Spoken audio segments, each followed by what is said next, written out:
Well, I've known Dick for a long, long time. I worked with Clemson University Extension Service for 34 years. And, Dick has golf courses. And I worked with him on some turf grass problems many years ago. And that's how I got to know Dick. I don't know of anyone who has given more public service than Dick Elliott. He served on North Myrtle Beach City Council. He was with the county council for a number of years, then a House member, and then a state senator. And I don't know how many years that would be. I suppose at least 50 years of public service. And he has helped a tremendous amount of people very quietly, and that's Dick's nature. Oh, we worked on a number of bills. I can't recall the name of them and numbers of them now, but we worked together very close.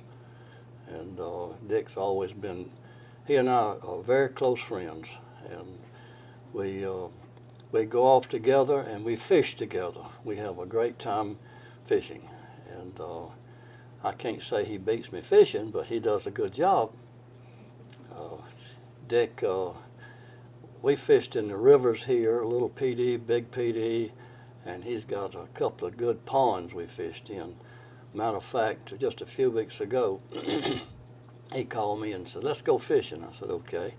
So we went to his pond, and I picked him up at Eagles Nest Golf Course, and his son was along, David, and went down to the pond, and he has two boats.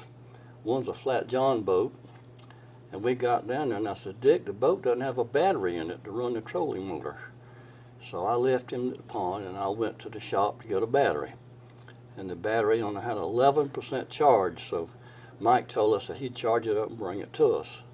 Well, when I got back to the pond, we put the boat in. I said, "Where's the paddle, Dick?" And his paddle was about 2 foot long, and I accused him of getting it from Dollar Tree or somewhere like that. It wasn't much of a paddle, and I anticipated that, so I brought my paddle along. And I wound up paddling the boat sitting in the front, and very inconvenient. But we caught a few fish and had a good time. And then he wanted to get a boat for the river. So I found a boat for him, a fiberglass boat. It's just like mine, except a little bit shorter.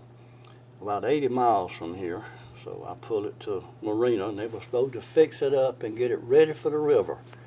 And I said, "Dick, you need an extra battery in that boat." "Oh, no, I don't need a battery." And the battery runs the motor and the trolling motor. And we found out some good experience on that. I'll tell you about that in a minute. But anyway, we go to a place called Havelock, North Carolina, fishing. It's a long way from here, but we catch big bluegill. That's what we fish for. And one day we were down there fishing, and he had a friend running his boat.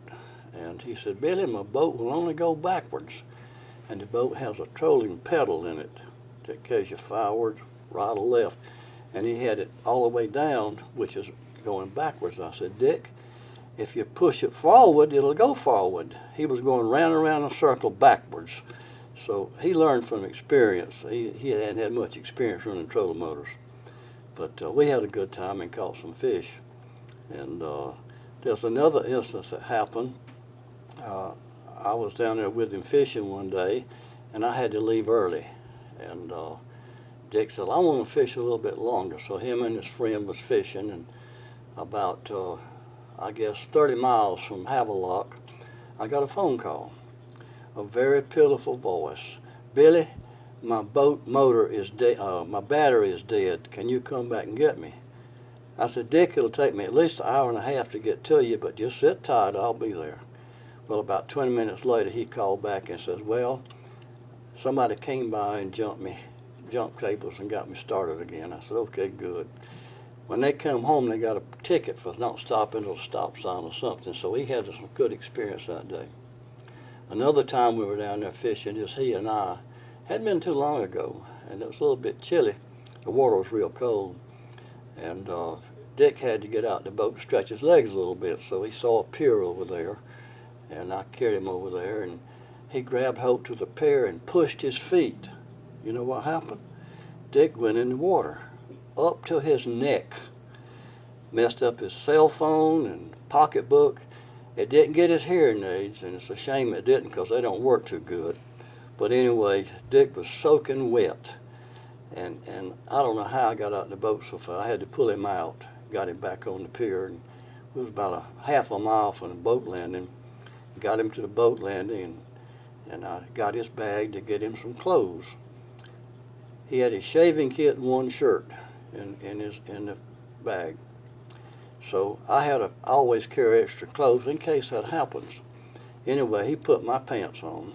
I got him back to the pier, back to the boat landing, and Dick says, "Put that heater on 100 degrees. I am about to freeze."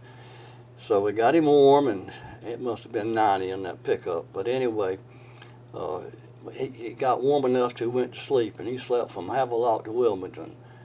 But we had a good time. We caught fish. So that's some of my fishing stories with Dick. Dick is my friend, and we think a lot alike. He might have a D in front of his name, but when it comes to serving the people of the state, that didn't make any difference to him. We tried to get things done to serve the people of South Carolina, and particularly Lee County. Dick did things quietly. He helped a tremendous amount of people unselfishly and never expected anything in return. That's just Dick's nature. He was very quiet about doing it, and I think people will remember him for that.